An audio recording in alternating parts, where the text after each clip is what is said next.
জীবনে বহু রাজরাজদের দরবার আমি দেখেছি, কিন্তু মুহাম্মদ সাল্লাল্লাহু আলাইহি সাল্লামের দরবারের মতো শানদার, এরকম ভারসাম্য, গুরুগম্ভীর, মর্যাদা সম্পন্ন দরবার আমি জীবনেও দেখি নাই।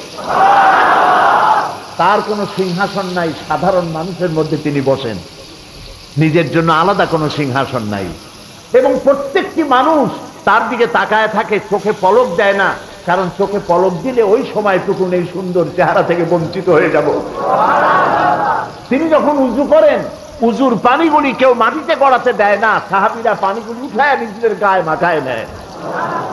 আমি এমন দরবার জীবনে কোথাও দেখিনি।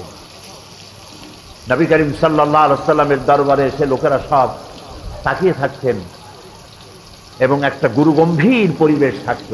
কিন্তু এই গুরুগম্ভীর পরিবেশকে রাসূলুল্লাহ বেশি সময় থাকতে দিতেন না। তিনি মাঝে মধ্যে রসিকতা করতেন।